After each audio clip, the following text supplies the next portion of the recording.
우리가 사도행전 말씀을 계속해서 살펴보고 있는데 오늘 17장의 말씀이에요. 그 전에 16장 마지막 부분 잠깐 좀 설명을 좀 드리면, 귀신 들린 여종을 고쳐주었다가 주인들의 고발로 인해서 매질을 당하고 또 감옥에 갇혔던 바울과 실라가 정말 깜깜한 한밤중에 하나님을 찬양하고 기도했더니 주변 사람들이 들었다, 관심을 갖고 주목했다. 그리고 그 상황에서 지진이 나고 옥토가 무너지고 옥문이 열리고 창고가 풀어지는 놀라운 하나님의 기적이 나타나게 되죠. 죄수들이 사라졌나 싶어서 자결을 하려고 했던 간수에게 사도 바울이 주 예수를 믿으라, 그리하면 너와 네 집이 구원을 받으리라, 아주 담대하게 핵심적인 복음을 선포하고 그 말씀 앞에 간수와 가족들이 세례를 받고 예수님을 영접하고 기쁨과 평강이 충만한 그런 이야기들이 펼쳐졌어요. 그 이후에 바울과 실라가 이제 풀려나게 돼요. 근데 바울 사도가 나는 로마 시민권자다라고 그렇게 이야기를 합니다. 깜짝 놀라죠. 로마 시민권자를 재판도 없이 그들이 매질을 하고 감옥에 보냈다는 것은 이건 굉장히 큰 실수를 넘어서 큰 이건 잘못이거든요.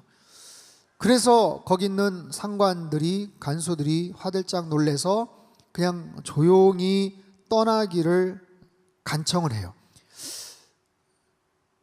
여러분, 여기서 궁금한 점이 뭐냐 하면, 로마 시민권자면 매를 맞지 않아도 되는데 왜 사도 바울은 매 맞기 전에 그 얘기를 하지 않았을까? 왜 자신의 정체를 밝히지 않았을까? 그리고 또 한 가지는, 굳이 매를 맞았는데 맞고 나서 또 이야기하는 이유는 또 뭘까라는 거예요. 여러분, 바울 사도가 자신이 갖고 있는 권한과 그 권리를 그냥 아무 때나 그냥 편안하게 막 사용하지는 않았습니다. 다만 자기가 떠나고 나서 생긴 그 교회가 핍박당하거나 크리스찬들이 혹시 무시를 당하지 않도록 일부러 밝힌 것이 아닐까. 즉, 기독교가 우매한 그리고 미천한 사람들이 믿는 아주 저급하고 수준 낮은 질 떨어진 종교가 아니라 로마 시민권자도 크리스찬이 될 수 있구나, 함부로 여기지 못하도록 그렇게 밝히지 않았나 싶어요. 어찌됐든 바울과 실라와 그 팀이 이제 여러 도시를 거쳐서 빌립보 남서쪽 160km 떨어진 데살로니카라는 곳으로 떠나게 됩니다. 네, 지도를 참조하시면 빌립보에서 데살로니가 지역으로 이동을 하게 되는 거예요. 이 데살로니가는 마게도냐 지방의 수도이자 가장 큰 그 지역의 도시였어요. 이전에 빌립보가 황제 아우구스투스의 도시라면 데살로니가는 알렉산더 대왕의 흔적이 많이 묻어있는 도시입니다. 그 이름 자체도 알렉산더의 여동생의 이름을 따서 기록을 했고 지명을 했고, 또 수도 역할을 당시 했던 도시였기 때문에 당시만 해도 인구가 20만 명 넘는 굉장히 큰 번성한 도시였죠. 그곳에 가서 사도 바울이 이제 사역을 하는데 전형적인 바울 사도의 사역의 패턴들을 볼 수가 있어요. 1절, 2절, 3절을 다시 한번 읽어보도록 하겠습니다. 시작. 그들이 암비볼리와 아볼로니아로 다녀가 데살로니가에 이르니 거기 유대인의 회당이 있는지라 바울이 자기의 관례대로 그들에게로 들어가서 새 안식일에 성경을 가지고 강론하며 뜻을 풀어 그리스도가 해를 받고 죽은 자 가운데서 다시 살아나야 할 것을 증언하고 이르되 내가 너희에게 전하는 이 예수가 곧 그리스도라 하니. 자, 먼저 유대인의 회당에 들어가죠. 디아스포라 유대인들은 굉장한 자기 민족성 그리고 역사의식, 신앙심도 아주 투철한 사람들이에요. 뿌리 깊은 유대 사상을 지닌 그들에게 안식일에 찾아가서 그들에게 말씀을 전하는 거예요. 구약의 말씀을 그대로 풀어서 설명을 합니다. 다른 거 없어요. 그저 구약의 말씀들, 오랫동안 기다려왔던 메시아가 바로 그분이다, 하나님의 뜻과 계획에 대해서 설명을 합니다. 그러자 놀라운 일들이 벌어져요. 그 말씀 자체를 그저 풀어서 강론을 했더니 말씀에 대한 아주 구체적인 반응들이 그렇게 나타납니다. 왜냐하면 말씀 자체에 담긴 능력이 있기 때문에 그래요. 사도행전 공동설교 집필을 하시는 박대영 목사님이 이런 멋진 표현을 해요. 울타리 안에, 우리 안에 갇힌 사자를 입증하려고 노력할 필요가 없다. 사자의 힘이, 능력이, 사자의 어떤 용기가, 강인함과 그 무서움이 그 엄청난 그 위용이, 이 모든 것들을 애써서 증명하고 분석하고 토론할 필요가 없다. 사자에 대해서 제대로 알고 싶으면 그냥 사자를 울타리 밖으로 풀어놓으면 아주 쉽게 알 것이다. 그런 얘기예요. 이런 멋진 말이죠. 바울은 그래요. 예수 그리스도의 십자가와 부활 사건을 있는 그대로 전합니다. 예수가 그리스도다. 이분이 바로 오랫동안 우리가 기다려왔던 메시아다, 구원자다. 따라서 그분을 믿어야 된다. 그분을 따라야 된다. 어떤 복잡한 설명이나 논쟁이나 여러 가지 토론이나 이게 필요 없어요. 그냥 그대로 있는 모습 그대로 선포하고 설명했을 뿐이에요. 사랑하는 성도 여러분, 우리 일상에서도 이렇게 복음에 대한 아주 심플하지만 분명한 그런 메시지들, 이야기들을 우리가 더 많이 소개하고 선포하고 살면 어떨까요? 내가 만난 예수님이 어떤 분이신지, 그 예수 그리스도가 어떤 분이신지 굳이 빙빙 둘러서 괜히 해명하려고 하는 게 아니라 있는 모습 그대로 나에게 나타나신 예수님, 내가 어떻게 그 삶이 변화되었는지를 그저 그렇게 담대하게 선포하고 설명하면 말씀의 주인이신 성령 하나님께서 듣는 사람의 마음을 감동시키고 오늘 성경에 나와 있는 역사처럼 하나님께서 그들의 삶 속에 놀라운 일들을 변화시켜 주실 거예요. 여러분 날마다 일상에서 담대한 복음의 증인되어 메신저 되어 살아가시기를 주님의 이름으로 축복합니다. 바울은요, 그곳에서 새 안식일 머물렀다고 얘기해요. 아주 짧은 시간이죠. 복음의 말씀 앞에 놀라운 반응들을 합니다. 긍정적 반응과 놀라운 정말 부정적 반응이 있었어요. 먼저는 긍정적인 반응. 4절 말씀 같이 읽습니다. 시작.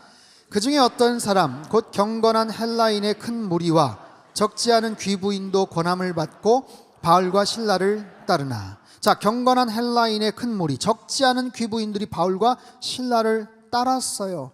그저 흥미를 갖고 관심을 잠깐 가졌던 것이 아닙니다. 지속적으로 그 말씀 앞에 귀를 기울였고 궁극적으로 나중에 보면 그들의 삶의 방향, 터닝 포인트 완전히 바뀌어지는 것들이 보여져요. 그 바울의 메시지에 힘이 있었고 그 말씀의 능력 때문에 그렇습니다. 여러분 보십시오. 사도 바울이 전했던 이 복음으로 말미암아 데살로니가 지역에 데살로니가 교회가 생겨요. 그 지역에 편지를 보냅니다. 그게 뭐예요? 데살로니가 전서와 후서죠. 데살로니가 전서 1장 9절 10절 한번 볼까요? 같이 읽죠. 시작. 우리가 어떻게 너희 가운데 들어갔는지와 어떻게 우상을 버리고 하나님께로 돌아와서 살아계시고 참되신 하나님을 섬기는지와 또 죽은 자들 가운데서 다시 살리신 그의 아들이 하늘로부터 강림하실 것을 너희가 어떻게 기다리는지를 말하니 이는 장래의 노하심에서 우리를 건지시는 예수시니라. 아멘. 바울의 그 메시지를 통해 그 지역의 경건한 헬라인들 귀부인들의 마음이 열렸고 우상에게서 돌아와서 예수님을 자신의 삶의 구세주로 고백하는 역사가 있게 되었다라는 거예요. 자, 이처럼 긍정적인 반응을 했던 부류와는 달리 부정적인 반응을 하는 사람들도 있었습니다. 5절 말씀 같이 읽죠. 시작. 그러나 유대인들은 시기하여 어떤 불량한 사람들을 데리고 때를 지어 성을 소동하게 하여 야손의 집에 침입하여 그들을 백성에게 끌어내려고 찾았으나, 여러분 사단은요 인간들의 마음을 계속해서 미혹합니다. 이용해서 삶을 어둡게 만듭니다. 파탄에 빠뜨립니다. 모든 관계를 깨뜨립니다. 사단이 주로 이용하는 우리 인간의 정서, 감정의 어떤 부분일까요? 오늘 본문에 나와 있어요. 시기심입니다. 시기심.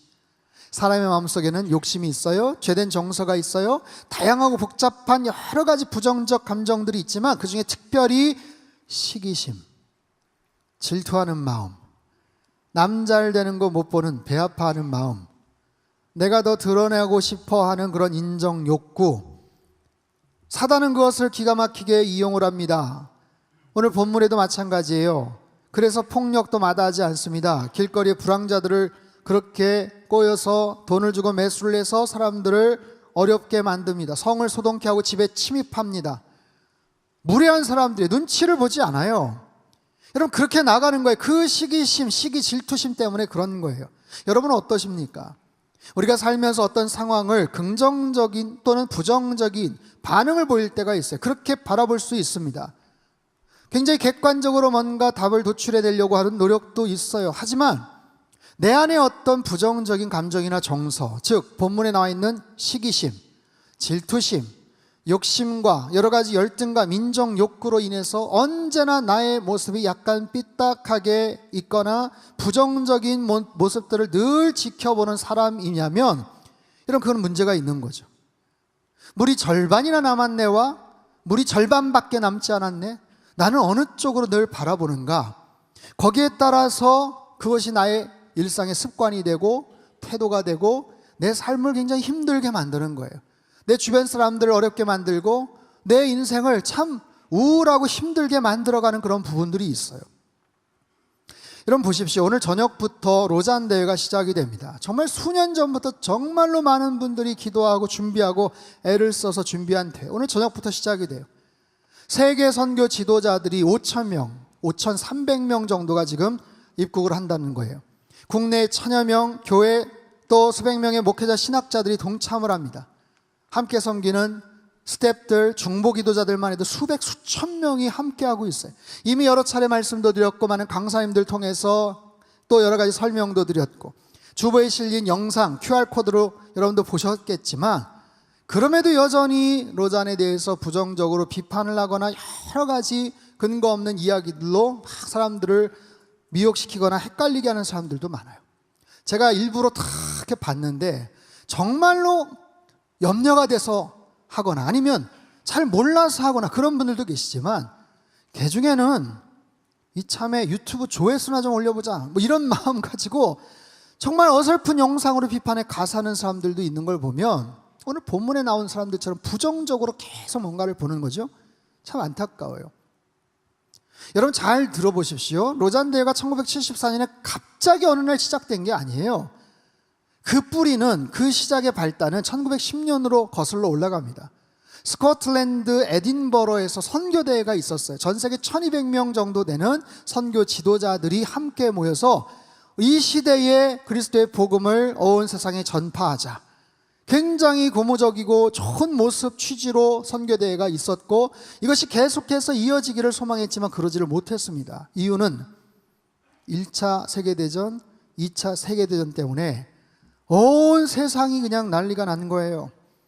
그리고 나서 1900년대 중반으로 오면서 자유주의 신학 속의 그 영향 가운데 복음의 어떤 우선성이 개인의 영혼 구원보다는 사회적인 책임을 감당하자는 쪽으로 너무 한쪽으로 기울어져 버리니까 이게 이렇게 내버려둬서는 안 되겠구나 하는 것을 우려해서 빌리 그레엄 목사님이나 존 스토트 목사님 같은 분들이 중심이 돼서 복음주의자들, 복음의 정말 핵심적인 그런 내용들, 뭐예요? 성경의 절대적인 권위, 예수 그리스도의 유일성을 강조하는 그런 취지에서 모인 것이 스위스 로잔에서 1974년에 모인 게 바로 1차 로잔 대회예요.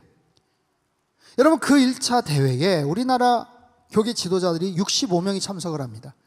그중에 우리가 잘 아는 한경직 목사님, CCC의 김준곤 목사님, 이런 분들이 참여를 하시면서 굉장히 큰 감화 감동을 받고 앞으로 어떤 모습으로 사역을 하고 교회를 섬겨야 되겠구나 하는 비전을 받아요. 74년입니다. 여러분 1974년에 우리나라에서 어떤 일이 있었는지 아세요? 74 엑스플로 74 대회가 있었어요. 여의도에서 100만 명이 모인 큰 집회가 있었습니다. 우리 장로님이나 어르신들 중에 그 대회 참석, 청년 때 같이 참석하신 분들도 계시거든요. 엄청난 영적 부흥의 그런 자리, 그리고 이어서 1977년 민족복음화 대회, 1980년 세계 복음화 대성회, 그리고 1984년은 한국 선교 100주년 대회 등을 통해서 한국교회가 그야말로 큰 영적인 부흥의 파도를 타고 일어나는 거예요. 그리고 나서 세계 선교에 관심을 갖고 정말 세계에서 선교사를 두 번째로 많이 파송하는 그런 나라가 되었죠. 80년대, 90년대 오면서 있었던 얘기예요. 여러분 그래서 세계 선교학자들이 그런 얘기를 합니다. 뭐냐면 1974년에 로잔 대회가 만약에 없었다면, 그 대회에 참석한 한국 교계 지도자들이 없었다면 한국 교회의 이 폭발적인 성장은 불가능했을 것이다. 즉 전 세계 수많은 나라들이 있었지만 1974년 로잔 대회 가장 큰 혜택을 받고 가장 큰 수혜자는 바로 대한민국이고 한국 교회였다라는 거예요. 우리가 그 맥락 흐름들을 알아야 됩니다. 올해가 2024년 50주년 되는 해예요. 4차 로잔 대회가 대한민국 땅에서 열리는 것은 너무나도 뜻깊은 의미가 있습니다. 뭐냐 하면 전 세계 많은 교계 지도자들이 와서 확인을 하는 거죠. 이미 한국의 위상들이 많이 알려졌지만 어떻게 그 50년 동안 어떤 일들이 벌어졌고 한국 교회가 어떤 모습으로 부흥을 했는지를 알려주고 소개하는 그런 시간이 될 것이고, 그와 동시에 최근 들어서 많이 침체되어 있는 한국 교회에 새로운 연합과 부흥의 동력을 다시 한번 일으킬 수 있는 굉장히 중요한 에너지를 얻게 될 그런 집회예요. 그리고 가장 중요한 것은 뭐냐면 세계 선교를 위한 전략들이 거기서 나옵니다. 전 세계 5,000명, 5,300명이 모여서 일주일 동안 계속해서 말씀 강해와 오후 시간에는 토론을 합니다. 여러 가지 중요한 정책들에 대해서 토의를 해요. 그럼 관심 있는 분야들이 있을 거 아닙니까? 이 관심 있는 분야를 7개 트랙으로 나눠서 25개 주제로 나눴어요. 25개 굉장히 중요한 주제, 앞으로 AI 시대, 앞으로 미래 사회 속에서 어떻게 세계 선교를 위해서 우리가 전략을 논의할 것인가, 그 25개의 주제에 대해서 잠깐만 제가 설명을 할게요. 한번 띄워주세요. 복음 전파 영역, 전 세계 인구 고령화가 되는데 어떻게 할 것이냐, 새로운 중산층, 다음 세대 전도를 어떻게 할 것이냐, 이슬람, 세속주의, 최소 전도 종족은 어떻게 할 것이냐, 디지털 시대 사역을 어떻게 할 것이냐, 디지털 시대 성경, 교회 형태, 제자훈련, 전도는 어떻게 할 것이냐, 인간됨에 대한 이해, 트랜스, 휴머니즘, 기술, 구원에 대한 재정의, 성과 성별, 젠더에 대한 문제죠. 정신 및 신체 건강에 대한 부분, 다중심적 선교 사역, 다중심적 선교, 다중심적 자원의 동원, 기독교인의 연합과 지상 대위임령, 선교와 거룩함에 대해서 정직과 반부패, 통전적 영성 및 선교, 지도자 품성, 왜 교회 지도자들이 무너지는가, 왜 교회들이 그렇게 쇠퇴하고 타격을 받는가, 이런 거예요. 공동체에서 증인되기, 이주민 사역, 요즘 이주민 이슈가 굉장히 중요하잖아요.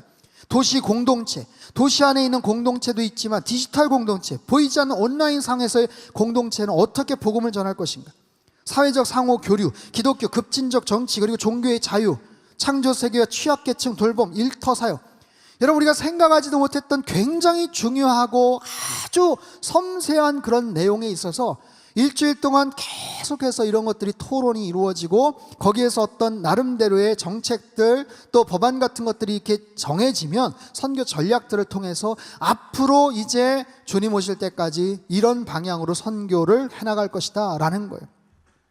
여러분 기도해 주셔야 돼요. 정말 하나님이 기뻐하시는 결과물들이 나올 수 있도록 이 모든 지도자들이 성령과 지혜가 충만해서 이 모든 것들을 정말 정확하게 꿰뚫고 영적으로 잘 분석하고 좋은 내용 결과물이 나올 수 있도록, 그리고 이것을 통해서 돕는 스태프들과 그 현장 진행들, 한국 교회가 다시 이것을 통해 새롭게 부흥을 하고 연합되고 하나님 앞에 나아가는 소중한 계기가 될 수 있도록 여러분 계속해서 관심 가져주시고 기도해 주시기를 바랍니다. 자, 오늘 본문 사도 바울이 전한 복음 앞에 부정적 반응을 했던 사람들이 있었죠. 자, 6절과 7절 말씀을 같이 한번 읽겠습니다. 시작. 발견하지 못하매 야손과 및 형제들을 끌고 읍장들 앞에 가서 소리질러 이르되 천하를 어지럽게 하던 이 사람들이 여기도 이르매 야손이 그들을 맞아 들였도다. 이 사람들이 다 가이사의 명을 거역하여 말하되 다른 임금 곧 예수라 하는 이가 있다. 자, 야손이라는 사람이 그들을 배려하고 숨겨주었다 하면서 바울 일행에 대해서 뭐라고 얘기를 하냐면 천하를 어지럽히는 사람들이다라는 거예요. 저 인간들은 천하를 어지럽히는 사람들이 여기까지 왔다. 여러분, 천하를 어지럽힌다는 것은 뒤집어 놓는다는 거예요. 앞, 뒤로, 위, 아래로. 영어 성경에 보면 turn the world upside down, 세상을 완전히 뒤집는 upside down, 완전히 아래로부터 위로부터 그냥 뒤엎어 놓는다는 거예요. 여러분, 이것은 그들을 공격하는 얘기죠. 조롱하는 얘기죠. 저들이 그런 골칫거리인 이유가 다른 신을 예수라는 다른 임금을 섬기기 때문이다 라는 거예요. 공격하는 이야기지만 한편으로 볼 때는 그들의 모습을 인정하는 거예요. 그만큼 그 당시 크리스찬들이 영향력이 있었다라는 거죠. 여러분, 안디옥교회 최초의 크리스찬이라는 것도 니들 예수쟁이지 라는 표현이지만 그 안에는 인정에 대한 그런 평가들이 있었어요. 그래, 야, 알았어. 야, 니들 잘났다. 진짜 니들, 아유, 못 말려. 그래, 끝내준다. 알았다. 여러분, 그런 평가거든요. 그들이 이런 평가를 받을 수 있었던 이유가 다른 임금, 다른 왕, 예수 그리스도를 믿기 때문이에요. 그들이 믿었던 로마 황제가 아니라, 그것이 신이 아니라 우리가 믿고 고백하는 만왕의 왕 되신 그 천지 창조하신 하나님, 그 예수 그리스도, 그분의 독생자 예수 그리스도를 구세주로 고백하고 나의 왕으로 고백하고 우리 나의 주인으로 고백하는 그런 삶의 고백들이 있었기 때문에 비록 부정적인 공격적인 평가지만 그들은 그래도 인정을 받을 수 있었다는 거죠. 여러분, 우리는 생각해 봐야 돼요. 고민해 봐야 됩니다. 그 당시에 그들이 그런 평가를 받았다면 오늘 이 시대에 우리들은 어떤 평가를 받는가? 내 주변 사람들에게, 아니 한국교회가 우리 사회에서 어떤 평가를 받고 있는가? 나는 어떠한가? 나는 어떤 크리스찬인가? 천하를 어지럽히는 사람들이라고 얘기하는데 천하는커녕 내가 속해 있는 공동체, 직장, 일터, 가정 안에서 나는 어떤 영향을, 어떤 변화를, 어떤 자극을 끼치고 있는가? 여러분, 우리가 이건 평생 고민하면서 노력해야 될 그런 우리의 모습, 우리의 정체성에 대한 부분이에요. 정말 그들의 말처럼 세상의 왕이 아닌 또 다른 인권, 또 다른 신을 섬기고 있다면 그 하나님 앞에서 거기에 걸맞는 그분의 자녀다운 그런 모습으로 생각하고 말하고 행동하고 우리의 모든 마음 씀씀이까지도 거기에 걸맞는 모습으로 살아가야 되지 않을까? 여러분, 지금까지 한국 교회가 어떤 거창한 목표, 거대한 어떤 계획들, 특별한 숫자들, 그래서 굉장히 성공적인 승리주의에 입각한 그런 모습으로 뭔가를 과시하고 뽐내고 그렇게 해서 뭔가를 인정받으려고 했다면 앞으로는 그런 것이 굉장히 어려워집니다. 앞으로 크리스찬들이, 한국 교회가 그런 모습으로 뭔가를, 이건 어려워지는 거예요. 어떻게 해야 되는가? 오히려 정말 묵묵하게 겸손하게, 그리고 정직하고 신실하게 내 자신의 역할들을 감당하면서 살아가는 것이 중요해요. 제가 2주 전에 겨자씨에서도 소개를 했던 내용이에요. 지난 8월 15일에 우리가 잘 알고 있는 그 연예인 가수 션, 아주 신실한 크리스찬 아닙니까? 이분이 8월 15일 광복절을 맞이해서 마라톤을 했는데 81.5km 마라톤을 했어요. 여러분, 마라톤이 42.195km잖아요. 그 구간도 사실은 어마어마한 건, 그걸 완주했다는 것도 엄청난데 그게 거의 2배 되는 81.5km를 8.1km를 10개로 나눠서 그렇게 해서 그리고 완주를 합니다. 수많은 사람들이 동참을 했어요. 1구간, 2구간, 3구간 나눠서. 근데 이분은 처음부터 마지막까지 끝까지 완주를 합니다. 많은 사람들 동참했고 많은 후원들이 모였어요. 그 돈을 가지고 뭘 했는가? 독립유공자 후손들을 위해서 집을 마련하는데 기부를 합니다. 그리고 사람들 볼 때마다 잘 될 거야 대한민국, 잘 될 겁니다, 화이팅 합시다, 힘내십시다, 잘 될 거야 대한민국 외쳤어요. 얼마나 무덥습니까? 가만히 있어도 땀이 나는데 81km를 뛰면서 발톱이 빠져서 고통 가운데 여러 번 경련이 일어나고 여러 번 쓰러졌지만 결국에는 끝까지 완주를 하더라고요. 그의 모습을 담은 영상을 보면서 얼마나 감동을 받았는지 몰라. 사람들이 박수와 응원을 보냅니다. 그분이 크리스찬이라는 거 알아요. 그러나 단 한 명도 거기에 대해서 비난하지 않더라고요. 너무 잘한다, 참 귀하다, 나도 내년에 같이 동참하고 싶다. 크리스찬으로서 정말 자부심을 느끼게 했고, 우리가 흔히 사용하는 선한 영향력이라는 단어를 이때 사용하는 거구나, 이렇게 해서 사람들에게 뭔가 잔잔한 감동과 영향을 끼칠 수 있구나라는 거예요. 1989년 필리핀 마닐라에서 제2차 로잔대회가 펼쳐져요.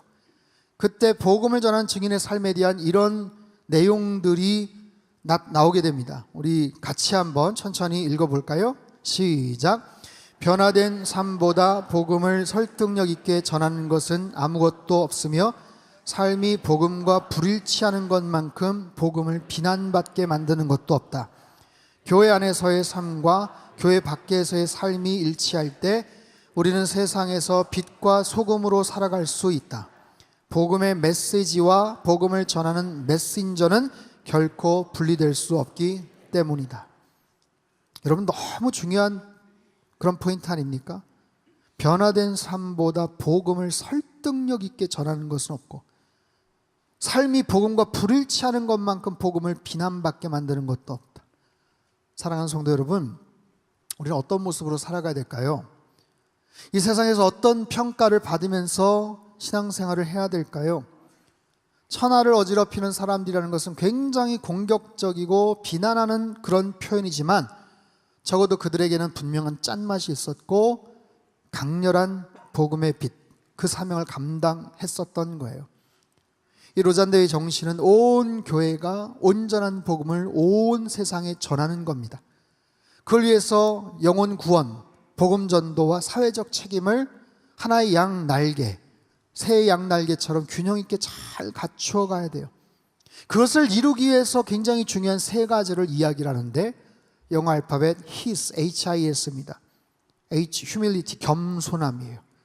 integrity, 정직함이에요. simplicity, 단순함이에요.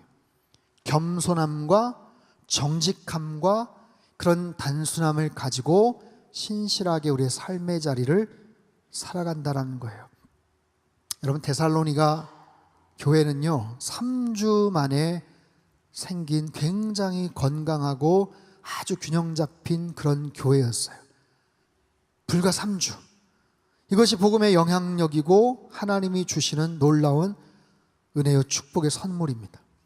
그 짧은 시간 동안 건강한 교회가 그렇게 탄생을 할 수 있었던 것처럼 이 짧은 일주일간의 로잔 대회를 통해서 놀라운 복음의 역사들이 나타나고, 그리고 하나님께서 정말 기뻐하시는 그런 중요한 그런 결과물, 내용물들이 나타날 수 있도록, 그리고 우리가 천하를 변화시키지는 못해도 내가 속해 있는 공동체와 삶의 영역 속에서 작지만 거룩한 영향력, 신실하고 겸손하고 정직한 모습으로 내 주변에 나름대로였던 영향을 끼칠 수 있다면, 잔잔한 그런 이슬과 같이, 은은한 빛과 같이 그런 모습으로 영향을 끼치며 살아갈 수 있다면 우리 하나님께서 기뻐하시지 않겠습니까?